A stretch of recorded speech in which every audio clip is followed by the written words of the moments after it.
Right, I guess we'll start. Once again, welcome everyone. Thanks so much for taking out the time and joining the session today. My name is Kriti. I'm a product growth leader here at BrowserStack. I look into the growth strategy for AI as well as some of our central strategy projects. I'll be a speaker for the session today. Uh, I also have with me Nupur, who's a product manager here at BrowserStack. Nupur, would you like to introduce yourself? Hey, hi. Thank you, Kriti. Hello, everyone. Good morning. And thanks for joining this early in the morning with us. But I promise you a good session. I'm Nupur Agrawal. I'm working with BrowserStack, and I'm here to take you all through uh, the upcoming innovations happening in the AI industry and how we are getting impacted with it, right? So, looking forward to the session with you all. Thank you. Thank you, Nupur. All right, moving on. Before we go into the actual session, some quick housekeeping items. Today's session will be for 45 minutes.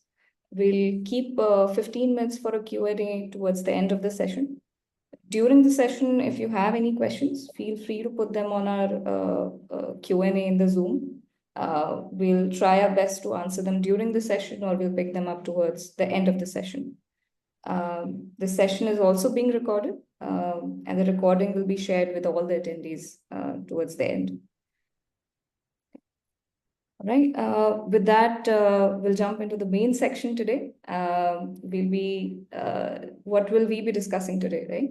So we'll be discussing what's happening in the space of AI technology.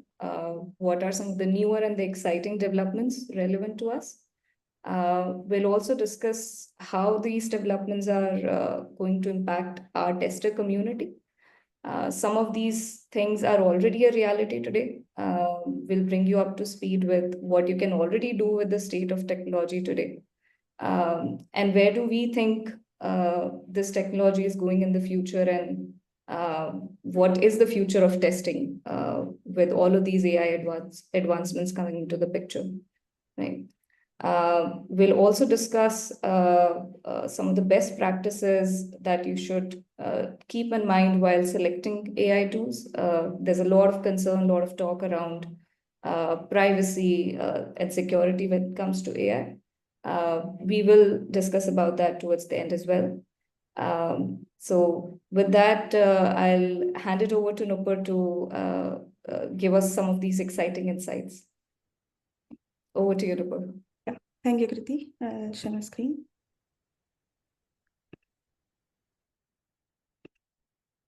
I hope everyone can see it. Everyone can see the screen? Yeah. So let's get started. Hello all. So as Kriti mentioned, we'll walk through what are the advancements happening in the AI technology.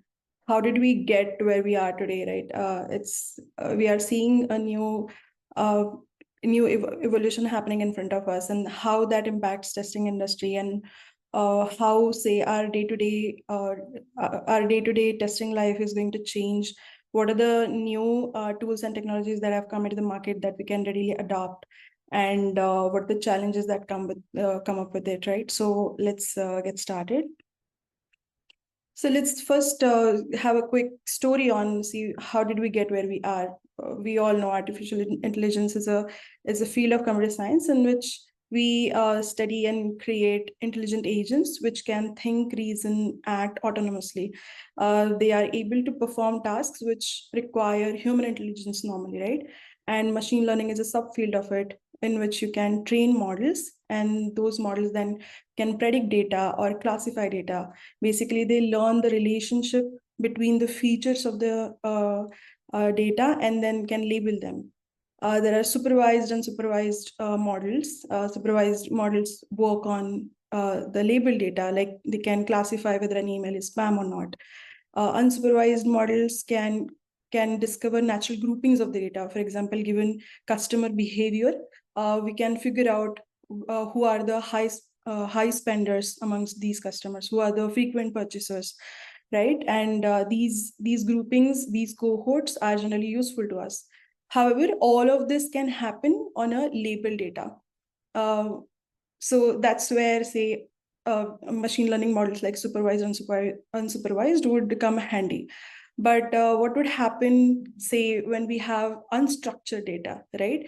That is when deep learning comes into the picture. It is basically a field wherein we use artificial neural networks, which is inspired from our human brain. And we see that with multiple layers, it can uncover deeper meanings from unstructured data like images, videos, audio, right? And that's where applications like speech recognition, handwriting recognition, all of that comes into the picture.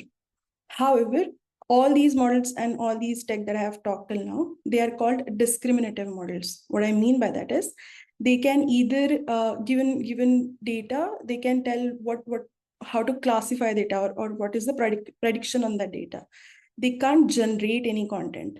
And that is where this new revolution came into the picture in 2018 from Google Brain, wherein they said that we have models which can generate content. Content can be text, image, audio, video, and even tasks, by the way, these days. So these generative AI models, they are basically based on a concept called as transformers. What it basically is it has two components, encoders and decoders. So encoders can take immense amount of data, can understand meaning behind it by capturing the context behind it.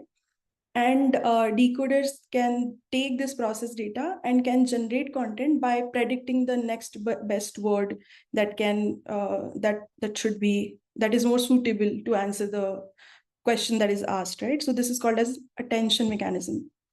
So this is where we got how we got, and because of which these models are now capable of processing a lot of data and make sense out of it, and can do a lot of day-to-day mundane tasks, repetitive tasks, for which a lot of human time had to be put into, can be automated with these generative AI models. So these models are rapidly evolving, and the reasoning abilities of these models are increasing rapidly with more and more compute power that is getting infused into it. So with this evolution, the way we are going to build technology, the way we are going to build software, that will also change. And hence the tech stack that we will be dealing with and that we will be seeing will also change. So this is what we have. We have cloud infrastructure on which all these foundation models are being hosted, right? So we see a lot of media buzz around these models. We see OpenAI has come up with GPT-o1 and soon O3, which are going to have really high reasoning skills. And there are so many other models, open source and proprietary, that are coming up in the market with different and very diverse type of functionalities that we can achieve with them. However, do you all really think that's where the opportunities are? I would like to differ and say that most of our opportunities are lying in this top layer, wherein we can use these foundational models and can build a lot of AI applications in our traditional web apps that are already existing, right? Earlier, to support personalization, or say earlier to support simple applications like, say, personalization or recommendation systems, we had to build in-house ML model. Now, what is the investment over there? Say, if you take a simple supervised model that you have to build, you have to first get the label data, then you have to train the model, then you have to deploy the model. So in all of this, even if you say take a couple of months at each stage, that's good 6 to 10 months of effort, best case, right? Whereas with the invent of these foundation models, which are supporting all these capabilities, all that we have to do is write prompts, learn prompt engineering, write appropriate prompts, and build prototypes, back-to-back prototypes very quickly, and get faster into the market within a span of, say, days or weeks. So we have gone from, say, months to weeks because of this revolution that we are seeing into the market, right? Also, these capabilities that we can support, they will enhance the existing web applications that exist into the market. Any traditional systems like, say, basic transaction system or some system that has some static content wouldn't need need any AI capabilities, but everything else, like say e-commerce, healthcare, everywhere where there is a chance for efficiency improvement, that is where we can see a lot of AI capabilities getting embedded, and that's where we see more revenue getting generated, and that's where we see the biggest opportunities, right? So with this, now that we know that, okay, this is where the market is moving towards, and this is how software building will get molded like, of course, there would be a change into how these applications are going to also test it.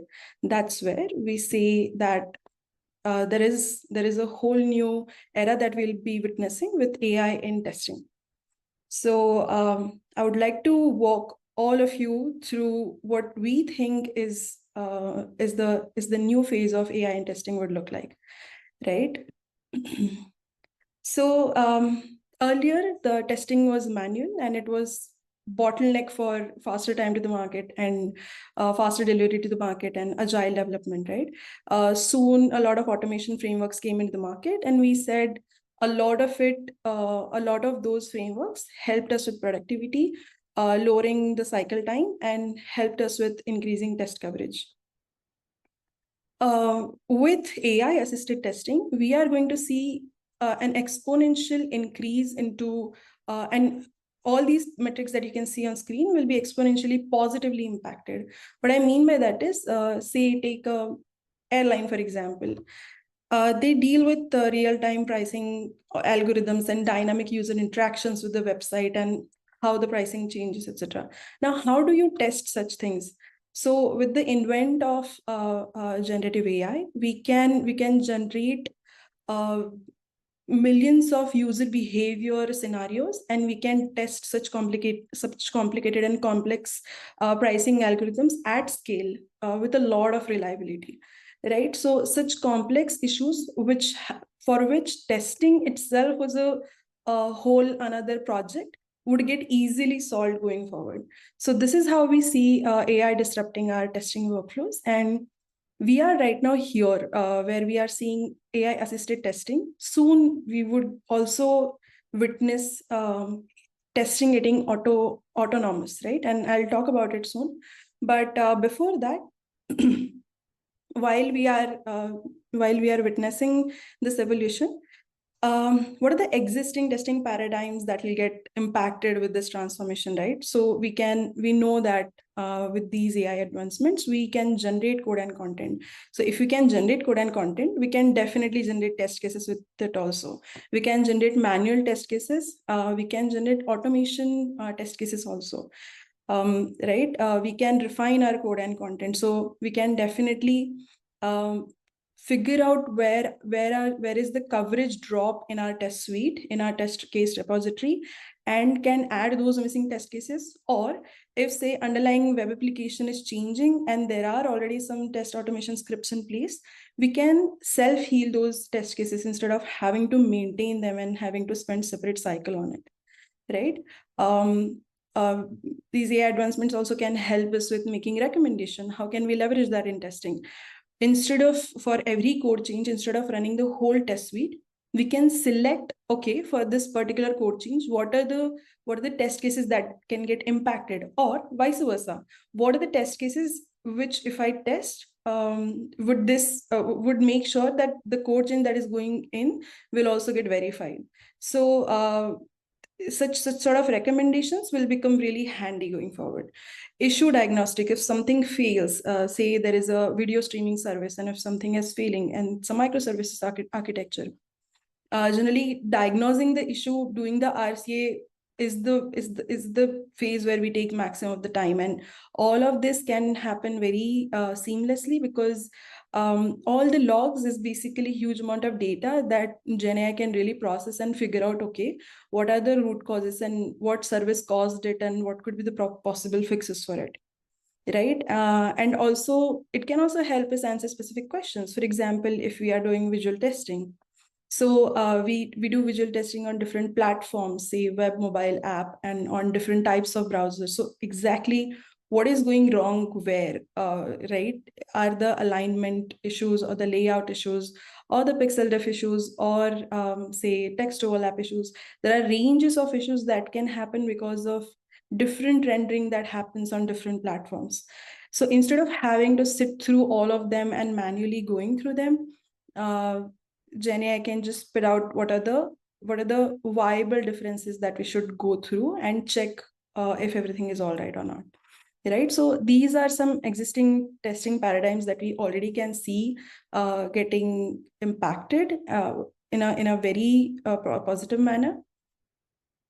And before I walk you all through what are the new testing paradigms that we would be very soon foreseeing, I would like all of you to take say 10-15 seconds and answer this question. So which testing activity do you think AI can simplify the most? Right? Automating generating test cases, assisting with creating test scripts, enhancing accessibility, improving visual testing, intelligent test selection and orchestration. So I would just pause for 10 seconds over here and then I'll resume.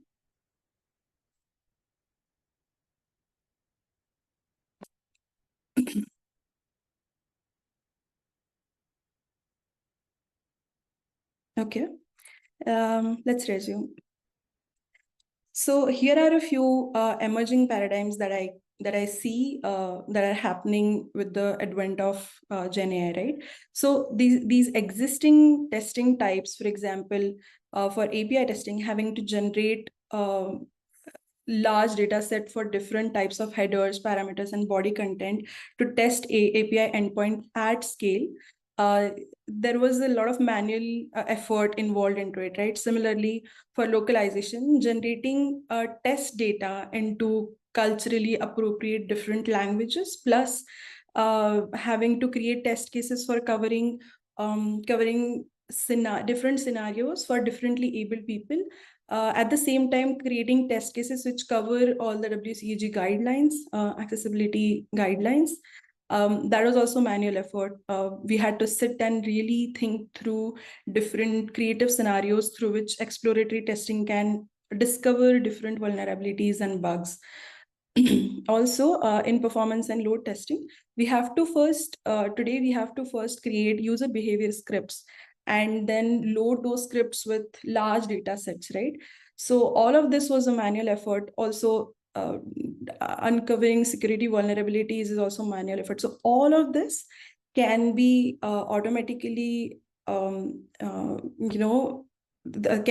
be all the data set needed for all these testing can be created very seamlessly, given that that's the forte of Gen AI, that it can create content and code for you. With all of these getting really efficient, we are soon also going to see some emerging paradigms. What I mean by that is, for example, if you have an application, to be able to support it on all the platforms, web, app, and desktop, you have to create test cases that are cross platform, right? So that manual effort completely goes away. We can create test cases that can cover mobile, web, and desktop. We can automate creation of test environments with all the configurations and everything feed into it through prompt engineering. We can automate that. We can figure out where are the coverage issues in our test repository, and we can optimize that while fixing those gaps by, again, using GenAI only. As I said before, the existing test scripts can be self-healed. We can figure out which test cases to run for a given code change, and we can do shift left testing. For example, a developer need not run the entire test suite to push a small code into, say, the branch, right? So we can selectively pick which test cases make sense to test this code, saving a lot of time into the CI/CD cycle. Also, a lot of synthetic data is needed to test a lot of applications at scale, right? However, for adhering to GDPR type of rules, wherein no PII data should be exposed, there are going to be synthetic data generation tools soon coming out, which would create data that represents production data, at the same time is not production data. right? So all of these, with all of these emerging paradigms, where do we see really testing go in the future very soon? We foresee that very soon all the testing different steps and stages that I showed would be seamed together to form this whole cycle, which would be executed autonomously. What I mean by that is all that we will have to do as testers is configure the environment for this autonomous testing to happen and then verify its results. And when I say we'll have to configure, I mean we'll have to design prompts, write prompts to convey to the model that, okay, this is our application, this is the problem that it solves for the users, and we test it is supported on which all different platforms, and what is the type of testing that you want to do, what are the different say challenges that exist with it, and it can plan the whole testing cycle, it can create those test cases, and it can also figure out the coverage scenarios and improve the coverage by creating more edge cases and more missed paths. It can execute those test cases, and if some test cases are failing because of, say, underlying application being changed, it can also self-heal itself, write new ones, and can debug scenarios and can suggest fixes and fix some of the issues by itself. What would we get out of it is something that we have to configure over here. We can configure for this whole environment to spit out smart dashboards and reports, which will have to verify over here. So we foresee that testers will have to drive strategies and ultimately make just the no go decisions based on the reports that will be generated over here. Right. So, and whatever outcomes are given by autonomous testing, they will have to be refined to match the goals of the organization, and that's where the role of QA tester will come into picture. So with this, BrowserStack has already started making investment into AI, and we are empowering all our products across platform, and we are trying to make a lot of testing stages automated. Our initial use cases that we are already supporting are about AI-driven test case generation with requirement-based context. So given requirements for the given application, we can create test cases out of the box. And we are already seeing some very promising numbers. We see there is very high accuracy with these outcomes that we are generating. Plus the time investment is very low. If we have to spend, say, days to weeks to create these test cases, they can be created over here within a matter of minutes with a very high accuracy. And also, given existing automation scripts, when underlying application changes, we also have AI-driven self-healing capability during test execution, because of which we are able to see 40% of fewer build failures happening. Both these capabilities are already available. To get to know more about these and more, our sales team can get in touch with you. Just express your interest into the chat box, right? Here is another poll. So what do you consider the biggest barrier to adopting AI in testing for you and your organization is? Is it the concern about accuracy and reliability? Is it because there are so many tools out there and we find which one to pick and how to integrate it into existing workflows reliably? Is it the lack of knowledge or expertise, or high implementation cost? So I would pause for 10 seconds. If you answer these questions, it will really help us build our solutions in-house, keeping in mind your concerns and keeping your concerns in mind.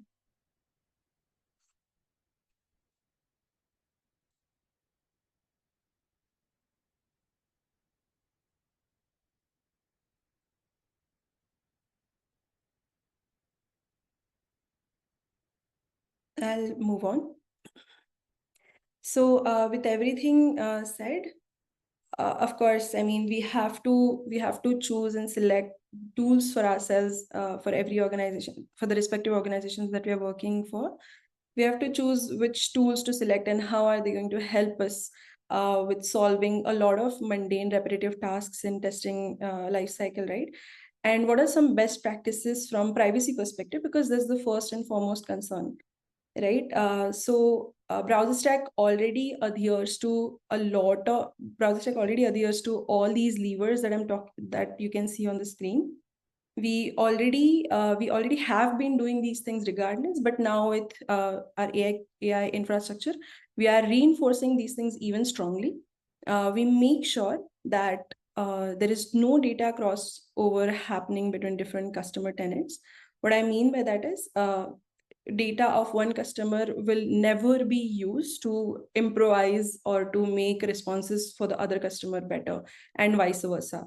So there is a strict separation of the concerned data and operations. There is no crossover of any kind happening. There is no PII or account related data that will be ever stored. It is very we will make all our systems very transparent through documentation. All our customers would know what are the different components and how the data is flowing, what is the data at rest, and no kind of data will be ever used to train any type of model, or will be shared even with the third-party tools that we are using for them to train the data. So no training of any kind would happen.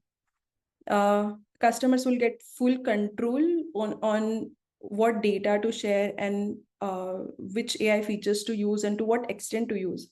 For example, if a customer wants to create test cases using a capability, but do not want AI to debug their sensitive systems, that clear control will always be with the customers, right?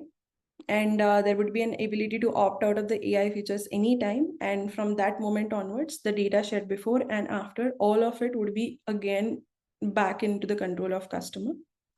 There would be full transparency on every AI feature on any platform in depth.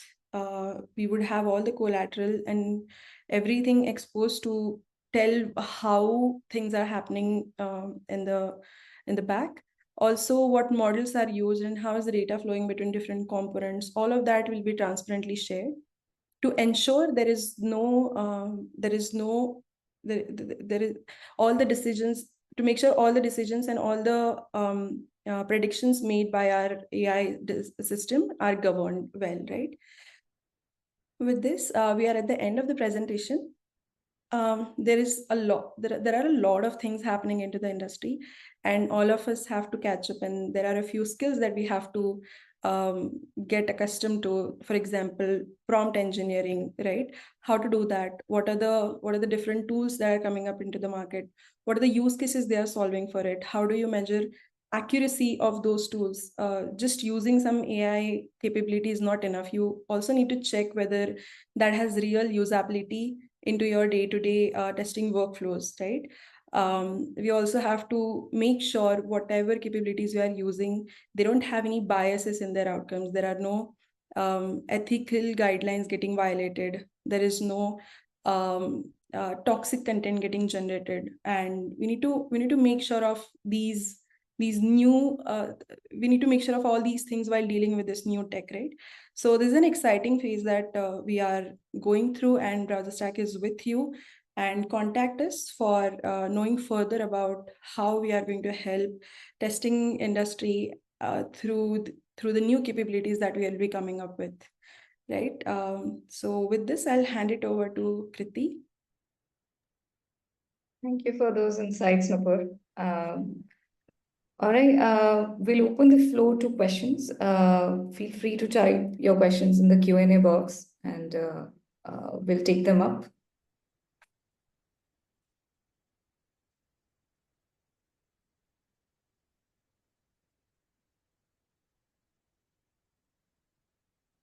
Okay. So one of the questions we have is how to get acquainted with prompt engineering. Nupur, would you like to take that? Yeah, sure. So as I said, there are so many things happening. How do we get ourselves acquainted with this new tech? so that we can keep up with it and evolve our skills, upskill ourselves to make sure that we can leverage this new tech, right, and make our testing workflows more efficient. So the first and foremost thing to do is, say, to learn prompt engineering. And so there are so many models coming into the picture. Every model has certain guidelines that they publish. Those guidelines talk about how to write prompts. For example, when you are talking to a model, you are supposed to assign a role to a model. If a model is, say, generating summary of some content, or if a model is trying to tell you what is the sentiment of the data that is generated, so you're supposed to tell it that, okay, fine, you're supposed to assign a role that, okay, you're a technical writer, and you're reading this data and figuring out what the user is trying to say. There are different techniques called as chain of thought, right, which if you follow while writing the prompts, it helps model understand what you're trying to ask faster. It helps model generate the data for you faster and in a more accurate manner. So there are a lot of such techniques, and they're published generally with every model that comes into the market, right? So generally just go through those guidelines, very easy to read, easy to understand, and try out different models and just try out prompts. There are a few courses available with Google, etc., which are quick, easy, and can help you get started. I hope I answered the question. All right. Moving on to the next question. You have how accurate the test cases written by AI using BrowserStack are, and if we can explain with an example. So as Nupur was previously mentioning, we have been able to achieve almost 90% accuracy with the test cases written by BrowserStack AI. Having said that, it is a continuously improving space with new models coming into the picture with better data, better context coming into the picture. We are able to see constant improvements in this level of accuracy.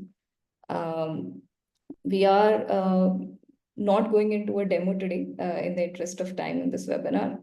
But I'll share some links on the chat. You can go through the details and some examples on our website as well. I hope that answers the question. Okay, going on to the next one. What are the prerequisites to integrate AI in existing testing? Nupur, would you like to take that? Sure, yeah. So for any model to work to the best of its capability, the first and foremost thing that's important is that we provide as much of context as possible to it in as much of concise manner as possible. So for example, if you're writing test cases, just think of a model as a human being only. So if you're writing test cases yourself, what all things would you need to think of? You would want to know what is the application, what are the different features supported, what are the requirements for which we are writing test cases, right? So just like human being, even the model would want to know all these things. So the prerequisites would be just to keep the context ready in a very crisp manner. For that, it comes very handy if you're working with testing tools which support unified data, which BrowserStack does. So BrowserStack has something called as test platform, which has all the data unified in one place, and that comes very handy when we have to provide this data to the models to generate accurate, appropriate, relevant responses. So the first thing that to do is to create context. Second is, as I said before,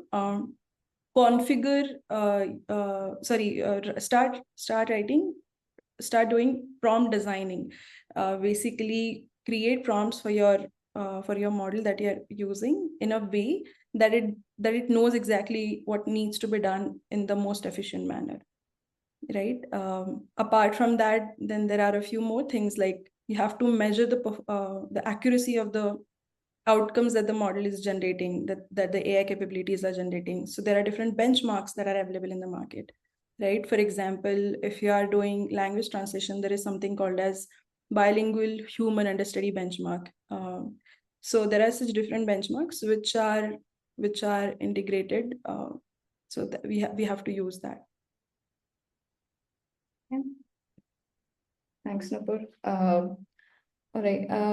Next question we have is how can we integrate AI with our existing testing frameworks to maximize its benefits? Um, Again, see, AI on BrowserStack platform comes pre-integrated with our workflows, with our tools. We are taking all the steps to ensure that it's part of the existing workflows, and there is no need to add more tools or do additional integrations when it comes to BrowserStack platform. It really gels into your existing workflows. For example, if I take the feature for test case generation using AI, it is part of the existing tool, and there's no new framework that you need to add there. There's no new integration that you need to do there.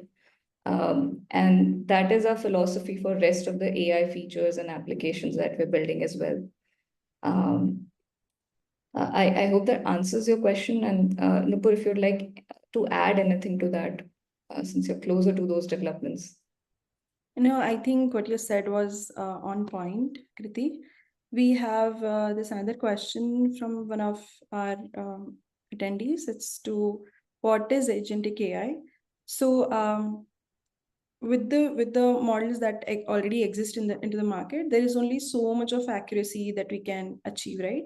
So what agentic AI is that we are saying that you can create agents on top of these models, which can take action, verify its own verify the outcomes of its own actions, can think, reason, and check if there is some corrective action that needs to take on top of it, right? So basically it can act, verify, and then react to correct the previous results. So this way it can improve its own accuracy by a whole lot. So we would soon see a lot of agents coming into the market supporting different workflows. There is already one into the market by Google, Gemini 2.0. Everybody can check that out. And there are actually a lot more. So I hope I answered that question. Right. Next one would be, would customers get a choice on what models to use? Again, Nupur, would you like to take that? Yeah, sure. So definitely. However, there is a caveat to that. Different models have different accuracies on different parameters. Some models are very good at reasoning. Some models are very good at, say, mathematical calculation. Some models are very good at recommendation. Some other models are very good at handling language related tasks, right? Plus, performances of the different models are also different. While soon there would be choice of what model to use in the background for supporting a given AI functionality, there would be you would see difference in the results. So yeah, there is a choice, but that comes with this caveat.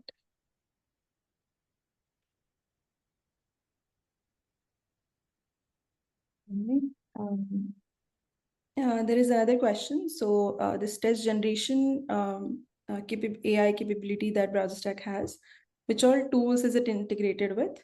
So for now, it is integrated with test management tool of BrowserStack. And a BrowserStack team has very seamless integration to migrate your data from other tools to test management tools. So in order to experience this and leverage this, you have to be on test management tool of BrowserStack. So you can get in touch with our sales team and they can guide you on how to get onto test management and leverage this and many more capabilities that we will be coming out with. Yeah, there's another one. What is prompt engineering? I think that's a great question. While I think everyone around us seems to be talking about prompt engineering, it is a relatively new field. So it's nothing but to understand how do you give the right context and the right question to any AI tool. So with any sort of AI application, it can only give you the right answer if you ask the right question, right?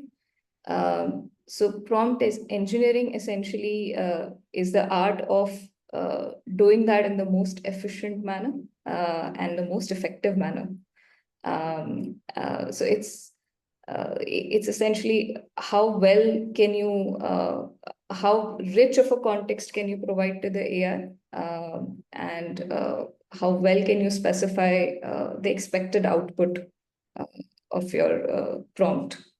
Uh, there are many resources available today to ramp up on it quickly today. I hope there's a lot of them available out there.